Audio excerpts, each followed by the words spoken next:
a mais um lançamento com a qualidade Vídeo 3.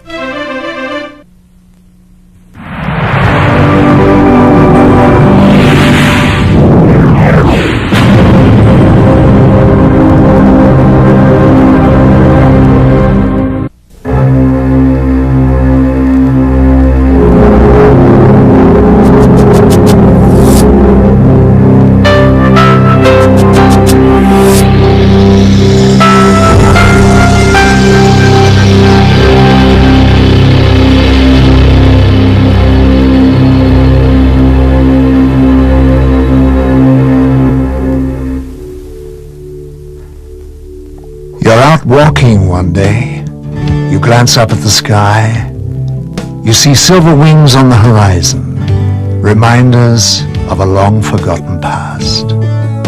But we still remember our heritage, and the time is ripe to acknowledge our roots. Our brothers from the other worlds are ready to embrace us. Oh, that would be a joyous re-entry into entirety. Would be a great chance for us. It's our own decision. It's up to us. A circular shiny object passes in flight. You think to yourself, so the stories are true. What should we do? I'm absolutely convinced that there is a mutual origin of humankind, of human beings, and some of the extraterrestrials which come and visit Earth.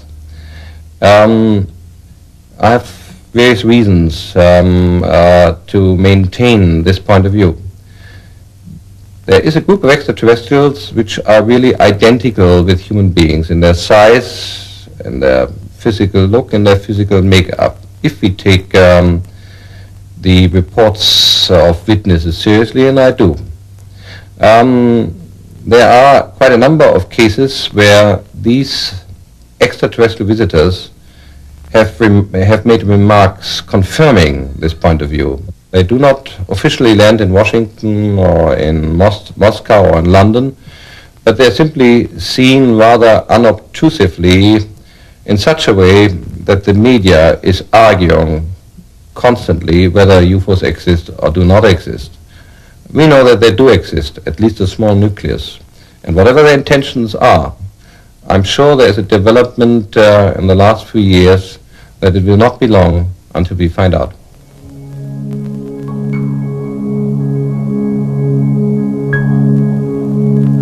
Are the spaceships announcing their presence by leaving their footprints in the cornfields? If so, how?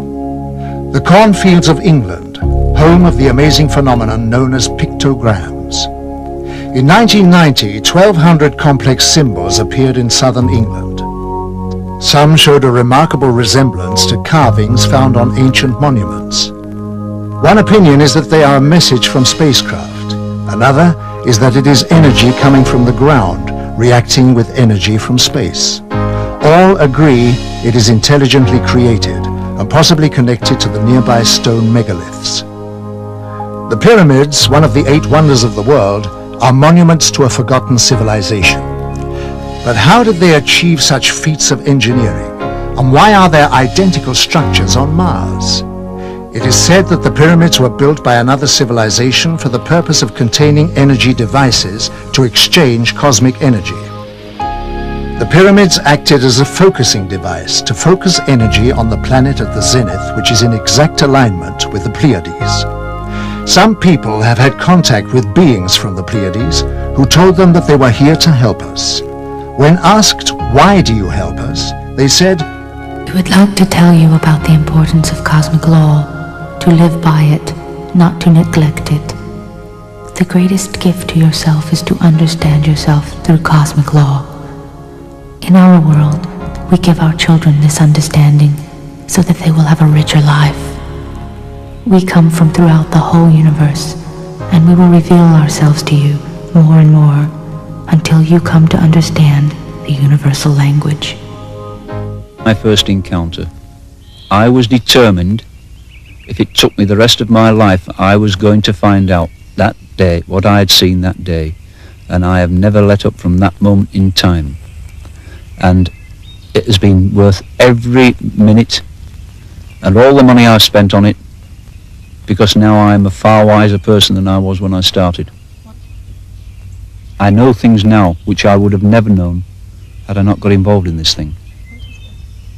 That there is a far higher force out there operating than we could ever conceive, and that they're here amongst us.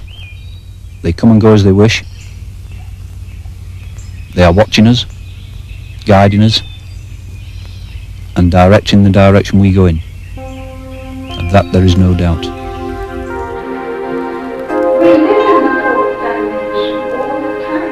Elizabeth Clara is one of the most important alien contact cases of all time.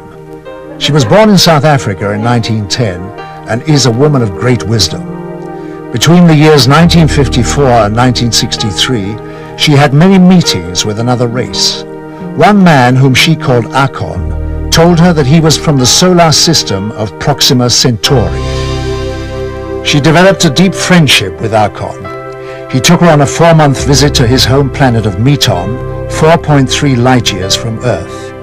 Meton is a world with 2 suns. She was told that space was a big laboratory and was given great knowledge about the universe.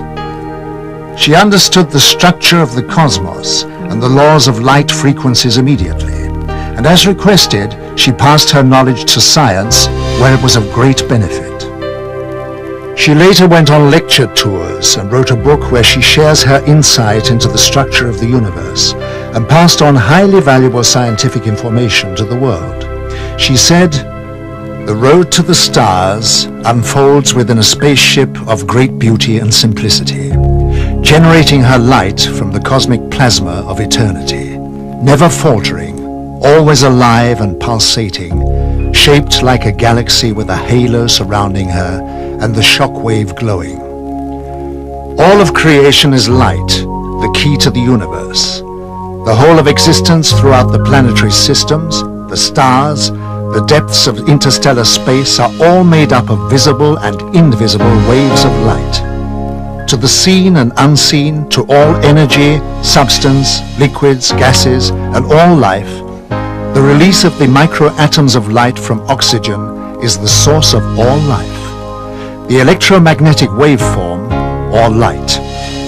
It forms the building blocks of the cosmos in which we have our being, as microatoms of light in greater unities are equal to atoms. Mind forces, spiritual strength, soul attainment and thoughts are all made up of different speeds in the wavelength of light, or microatoms.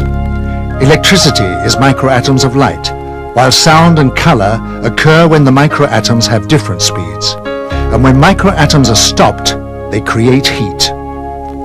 Light is an intelligent energy which can be thought into existence and substance. The pattern of microatoms of light changes with changing thoughts, when one achieves the formula for the harmonic vibration of light. The key to all life and the universe lies in harmonic interaction of light. The mathematical formula for all transportation lies in the vibratory frequencies of light harmonic, with anti-gravity waves and time waves, which are simply the frequency rate between each pulse of the spiral of light.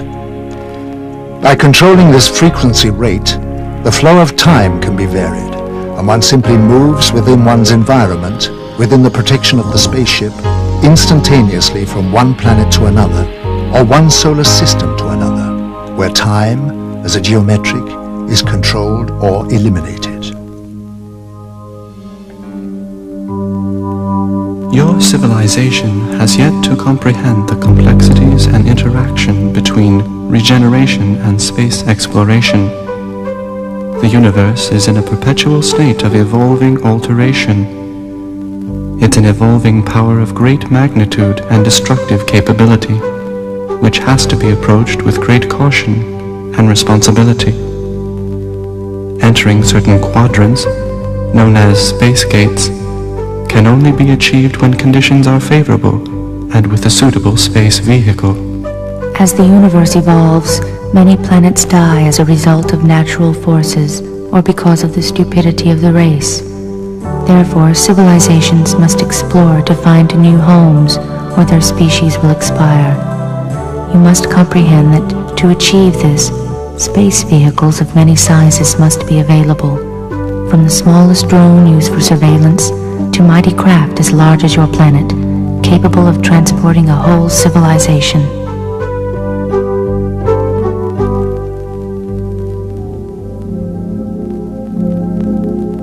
Our move into space is a natural step which has opened the door for science to progress into areas not previously possible on Earth. And with this will come a new technology. Space has achieved a return to Earth.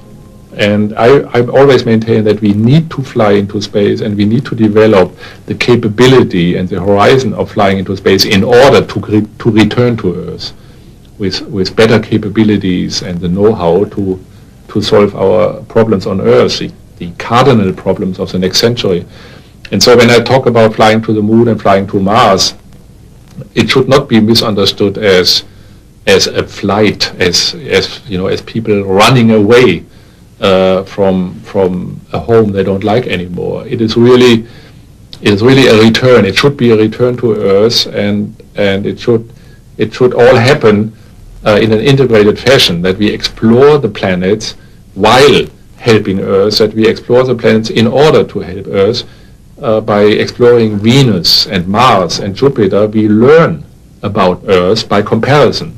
And so by comparative planetology, we learn about ourselves and about our home.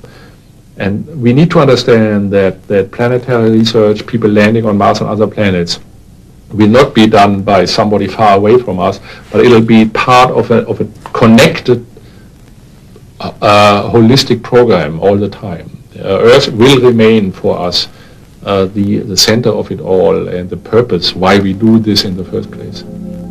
These are the footsteps of our spacecraft reaching out towards the heavens in the search for knowledge and extraterrestrial life.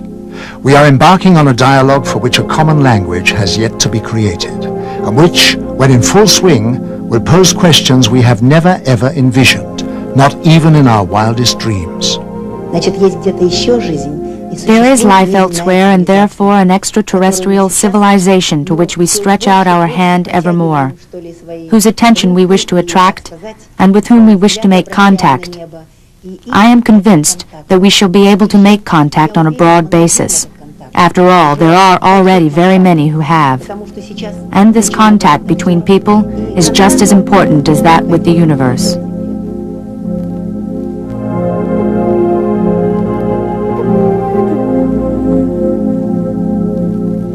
The sea of eternal energy is the cycle of universal wholeness and is the evolutionary combination of opposite attractions coming together. Forming a unified partnership, each and every force has an opposite force, which is the reflection of all action and cause. The thought of love and peace will reflect love and peace, whereas the thought of anger and pain will reflect these negative energies. The energies projected will travel the course of the cycle, eventually returning to the source as with life itself.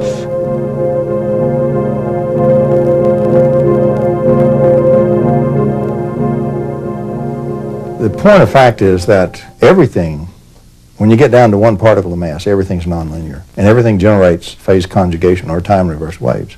It's called Newton's third law, by the way, the generation of the reaction force, equal and opposite. Now, if you really believe that there really is an equal and opposite force for every force that's generated, then its opposite is also generated. And so everywhere you look, for every process, there will exist an equal and opposite process. And as you look at the universe, indeed, that's what you find. The beauty about the Whittaker work is that now, by combining what we found out in pumped phase conjugate mirrors, and that is a way to amplify the phase conjugate wave, take the normal energy, turn it into the beautiful stuff that restores order instead of going into more and more disorder. We can put into this magic thing disorder, and we can get out perfect order. We can convert it into its own opposite. It's called a pumped phase conjugate mirror.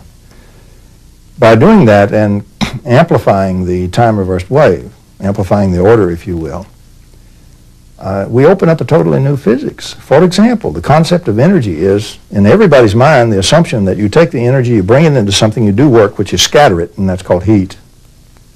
And now if we have a process that can take that scattered energy, and it's a very passive type thing, and use it to cause itself to reorder, we can use the same energy over again.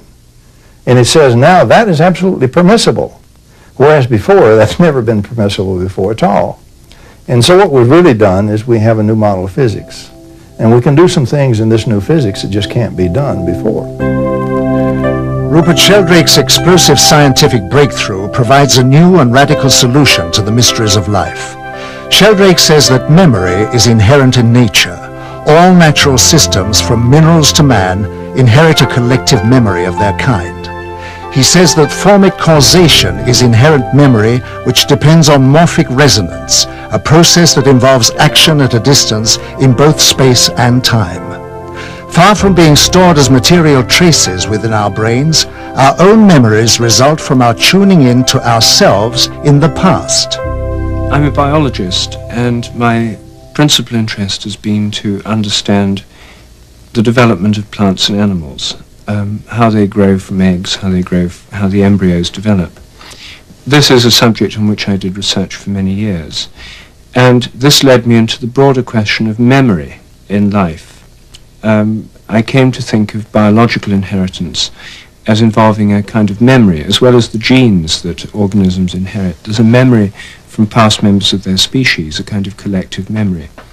This depends on the process I call morphic resonance, and it means that if animals learn a new trick in one place, for example, then animals of the same species should be able to learn the same thing quicker everywhere else, just because the first animals have learned it. So this is the principle of morphic resonance, or memory in nature, and in its most general form, applying beyond the biological realm in the chemical and physical realms as well. It suggests that the so-called laws of nature, the regularities of nature, may be more like habits than like fixed, eternal laws. Within the energy fields of all people are the molecules which record thought waves and patterns. These interact with the energy fields of the universe, where nothing is ever lost, but stored in a vast reservoir, and is called the collective memory. The collective combination of these thoughts, which emanate from every person on this planet, resonate throughout space, regardless of distance. Consequently, the thoughts of a person in one part of the world can affect a person in any other part of the world, or a person in the same room.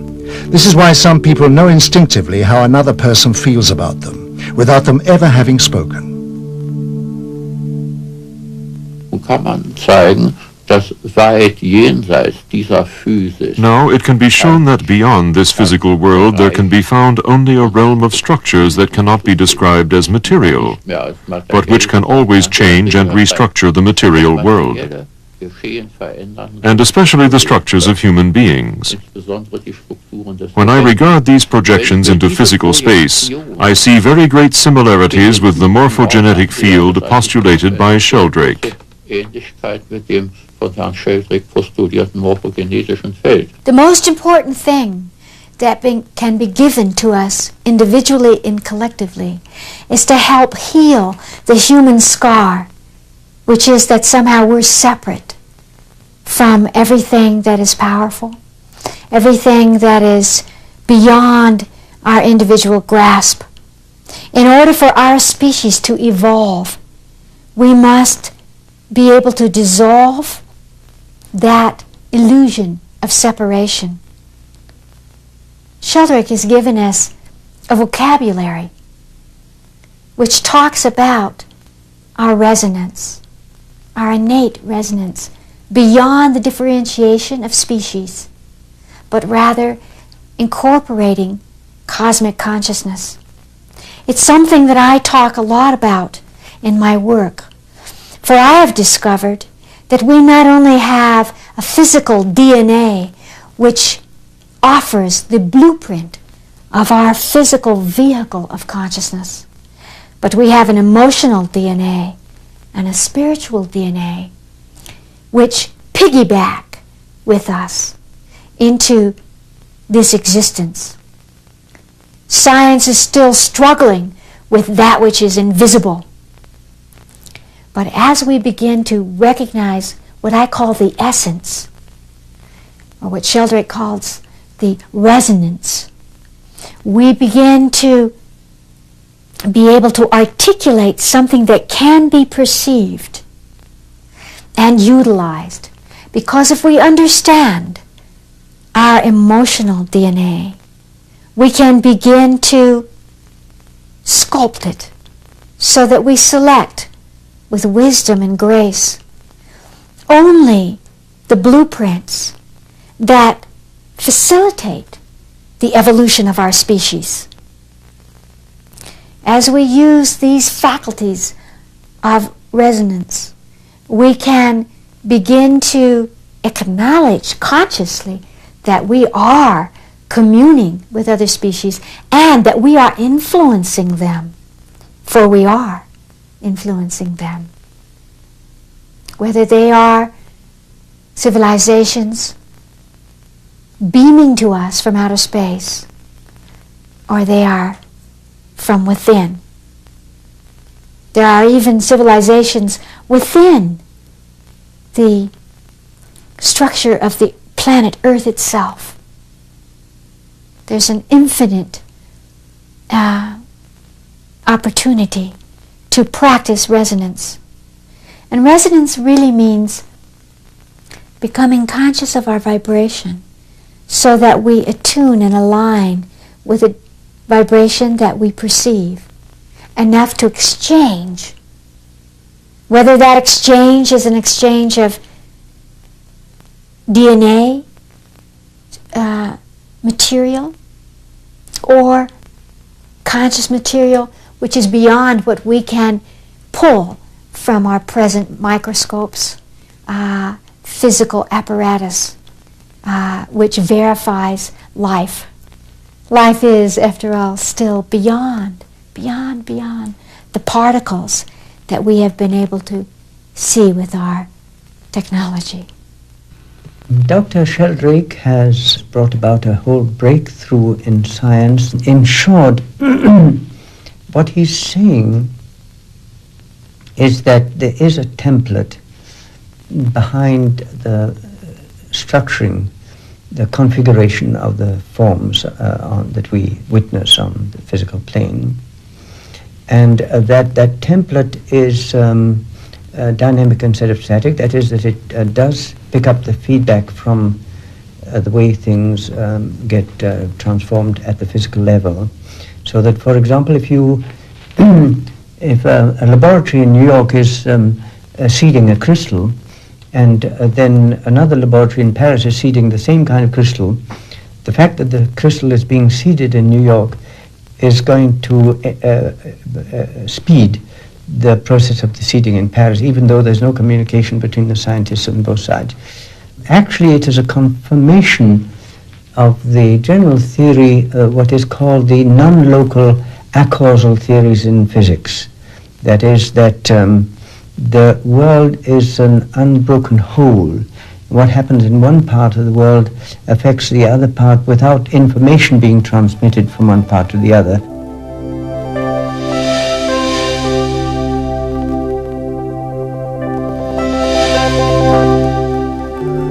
Our correlation with the universe is our influence on growth, and is also our strongest innate power to reveal everything there is. The real potential of the human being, number one, is to comprehend reality. That's what we're here for. Number two is to comprehend that he is not just, as he's been called, an electrical computer in a flesh body or a flesh machine, muscle machine, that we're different from that, that we are literally divine. We do have spirits, we do have souls, and there is spiritual awareness and aliveness in the entire universe, and we're part of that. Literally, we are made in God's image. And to say that not in a dogmatic manner, not in a manner that I'm going to set up or a wish to somebody to set up a new religion or something, or a new cult or something like that. What we're talking about is we want a physics, we want a science that can deal with the human part, with the mind part, with the personality part, with the emotions part, and with the physical part. And the approach that I've advocated in all of my work, it has turned out that it is capable of doing that, and it is testable. In other words, that's the other necessity. Not only must you have a theory or an approach or a suggestion or a concept, but the thing has got to be testable. It's got to predict results that are not predictable in any other way, and it's got to be able to be tested on the lab bench. And if it can't be done, it's useless.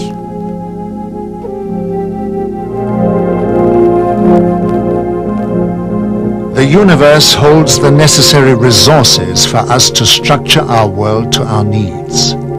When man begins to tap into the secret of this most miraculous expression of infinite variety, he becomes the creator.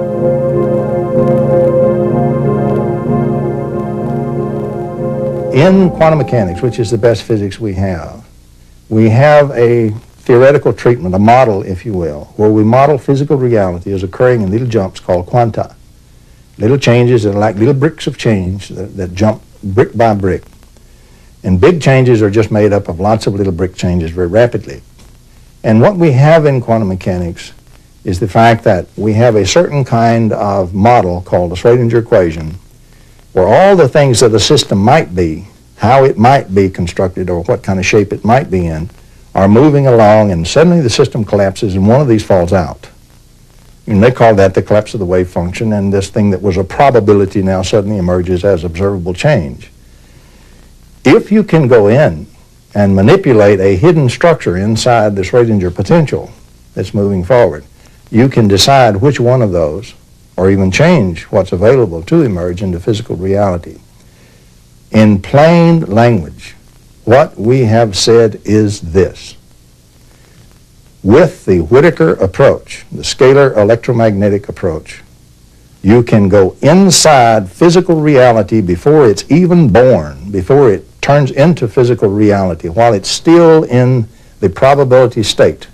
And you can engineer the probabilities directly and determine whether or not it shall be born and what shape it shall take when it is born. In other words, for the first time in human history, we can absolutely engineer physical reality itself. Now that is so appalling, the quantum physicist is normally absolutely thunderstruck and cannot bear to look at the face of what it means to be able to deterministically engineer physical reality itself. It destroys the materialism idea for all time. This world is not built like a brick. It's an open system, and it's like a whirlpool in a river. It's stable, but if you change the river, you change the whirlpool. And for the first time, we can now engineer the virtual state, the river, that generates everything. And that's the significance of Sheldrake's work, of David Bohm's work, of the two Whittaker papers, and of my insistence that all of this be put together and put on the lab bench and tested. And I will tell you, it works on the lab bench. Thomas Bearden says, in science of today, a new concept of reality is involved. However, severe demands are made on the individual to stretch his framework of comprehension. The perception concept is an abstraction that allows the modeling of perception itself, either mental perception or physical detection. To contemplate that we ourselves could be multidimensional completely expands and explodes our limited recognition of the laws which govern time and space.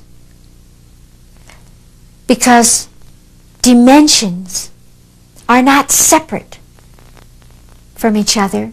They do not survive only on a continuum that extends out, but they are luminescent, pulsating frequencies of reality that interpenetrate each other. There is a lattice work of the universe, if you will, in which there are pivotal points which overlap in that lattice work, which allow us to penetrate the veil, to move through the windows of dimensions to bring forth, to draw to us, back and forth, information that is pertinent to our evolution. We have lived before. We can access many bodies, both human bodies and other forms of bodies that can help us in this catapultic leap of consciousness so that we can utilize the universe as it exists for us. Multidimensionality simply means that you are a hologram. You are a holographic being, and that your focus in any one dimension is just a point of reference on that circle, that holographic circle, which is not only on one plane, but on many planes simultaneously. As we identify ourselves as humans on one point of that hologram at this moment, if something were to trigger your multidimensionality, you would recognize that that point of reference on your hologram is available to open you to all the other points of reference that are interplaying with that point, so that you could see that you're much more than you think you are, that you can know what any human has ever known, ever will know. At the Light Institute, we travel along the fibers of the DNA, which create our physical vehicle, so that we recognize how it is that generation after generation can and does, in fact, overlap with realities that are going on simultaneous to ourselves. We are of the stars. We can be of the stars and of the earth at the same time, and thereby enrich the experience we're having in these bodies by acknowledging and experiencing multidimensionality. Jill Peirce is a well-known author and lecturer who specializes in the science of sound, which is now widely acknowledged throughout the Asiatic and alien worlds as being a key to the sixth dimension, which, among other things, is responsible for that which we call creativity and inspiration. I think when we are inspired, for example, when we're inspired and we are in a creative mode, as an artist, as a composer, as a writer, we are tuning into the nature of the universe through a kind of resonance, and which means that we are able to translate the structure of the universe into some other modality. I don't use the word symbol because I think it's much more than a symbol. I think it's a kind of recognition of what it is. It's almost like a translation rather than a symbol. It's a translation of something from one form to another form through the agency of the tuning of that individual who's been creative into the nature of reality and how it is, and then translating it into another means, which is then, in a sense, made human and therefore available to all other humans because they recognize the humanity of it and at the same time the divine nature of it. So there is a complete transformation of the material world into the spiritual one, and this, I think, is something that only human beings can do. So we have one aspect of ourselves which reaches out into the heavens, into the multi-dimensional universes, and at the same time we have our feet very firmly on the ground, and so we're able to bring these translations about because we uniquely are both physical and non-physical. And in my work, I find that this whole translation process is done most effectively through sound, because sound, in a sense, like humanity, is something on the one hand very material, in that if you analyze music and if you analyze sound, it comes about through counting. You know, you go like this, you're interrupting the continuity of your experience. If you do it faster, you get rhythm. If you do it still faster, you get a note. If you do it still faster, you get the harmonics. So that the whole of music is counting, really. It's something it's pure counting, which is about as materialistic as you can get, material.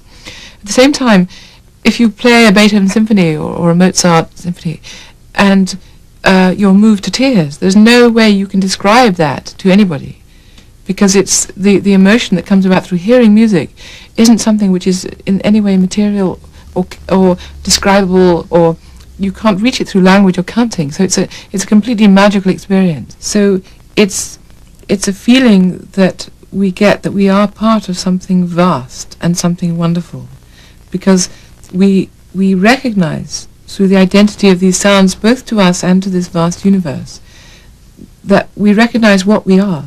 And we recognize not what we are as something little and reduced, but something vast and wonderful.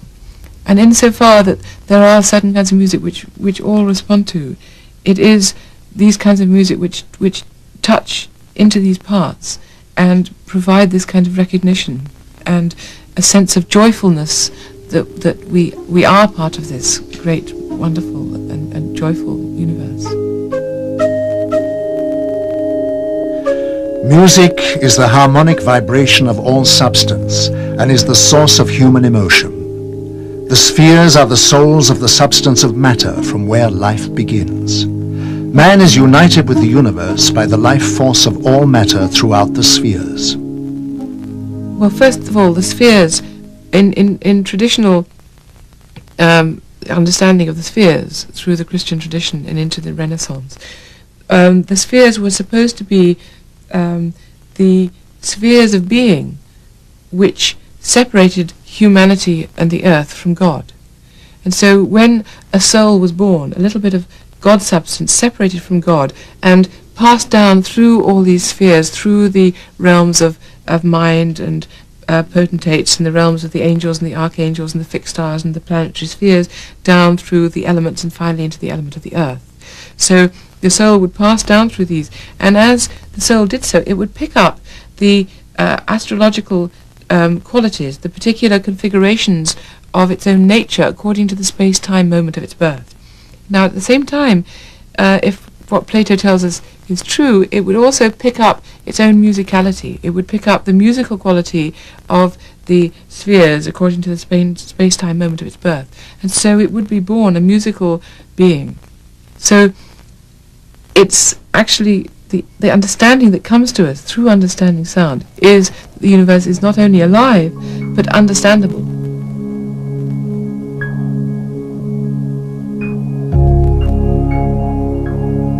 On her many journeys into space, Elizabeth Clara learned that Archon's race lives in harmony of body and mind, which is the foundation of healthy existence and responsible for the elimination of disease.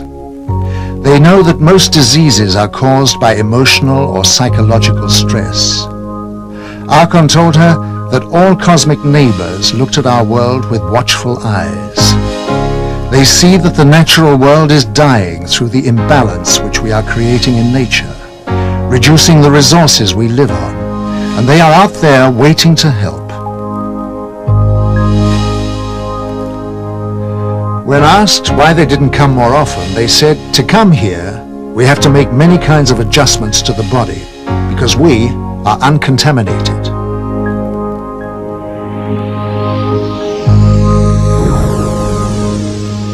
This spacecraft was seen coming out of the sea near the Canary Islands. UFOs have been repeatedly seen rising out of the water throughout the world. It is known that they are using their advanced systems to help the world to decontaminate areas of high pollution. For instance, green fireballs are appearing in areas of high radioactivity for the purpose of neutralization. Many contactees are told that help for the Earth by our alien friends is allowed, but only to a certain extent, because they cannot interfere, since we all have a free will. This is a cosmic law.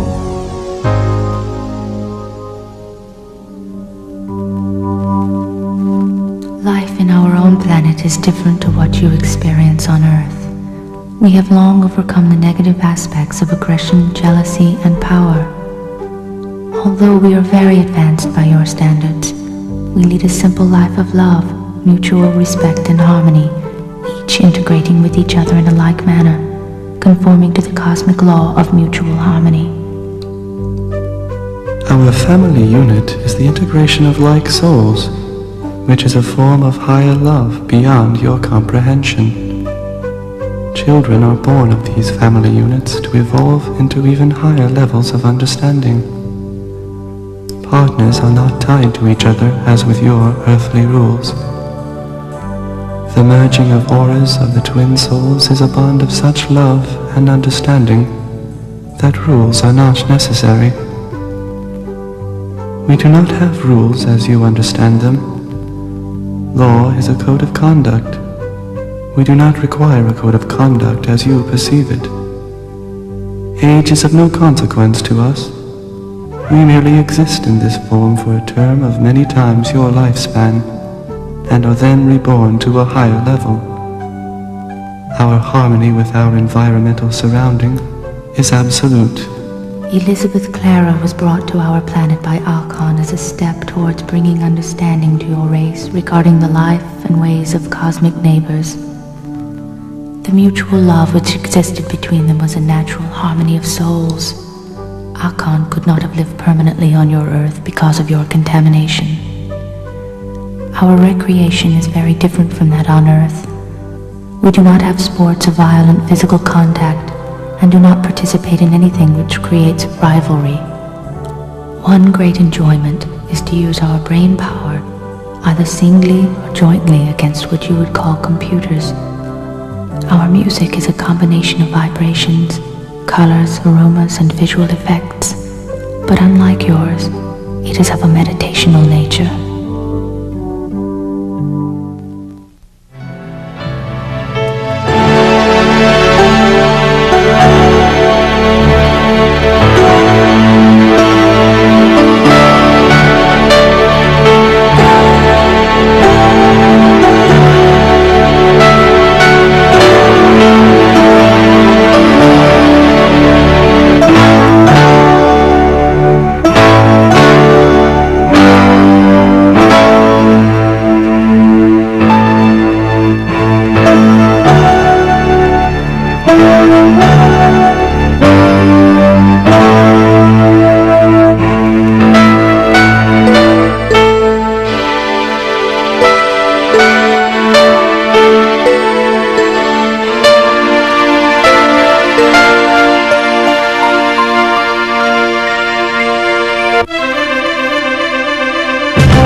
Walking one day, you glance up at the sky, you see silver wings on the horizon, reminders of a long-forgotten past. But we still remember our heritage, and the time is ripe to acknowledge our roots. Our brothers from the other worlds are ready to embrace us. Oh, that would be a joyous re-entry into entirety. Would be a great chance for us. It's our own decision. It's up to us. A circular, shiny object passes in flight. You think to yourself, so the stories are true. What should we do?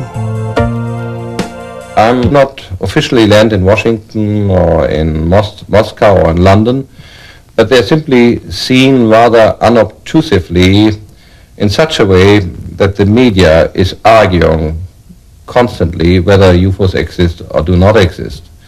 We know that they do exist, at least a small nucleus. And whatever their intentions are, I'm sure there is a development in the last few years that it will not be long until we find out.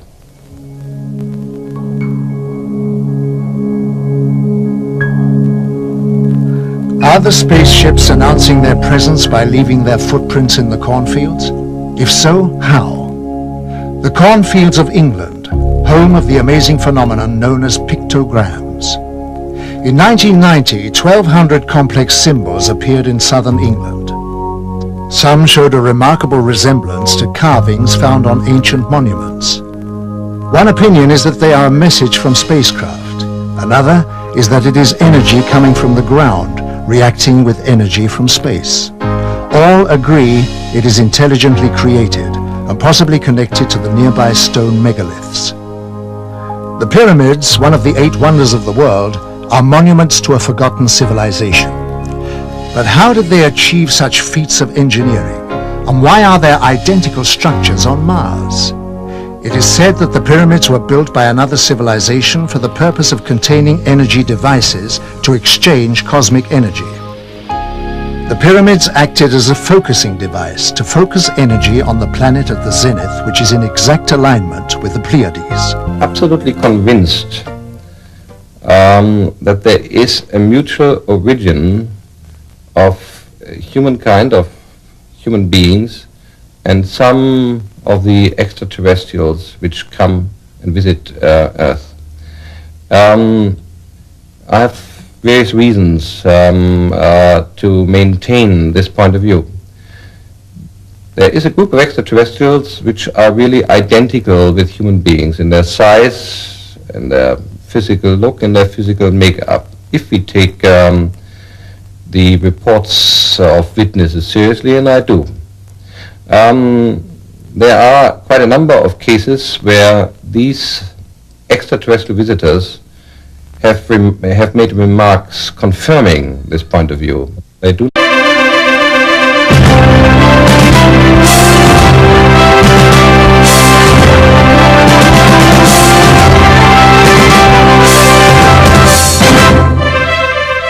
Assista agora a mais um lançamento com a qualidade Vídeo 3.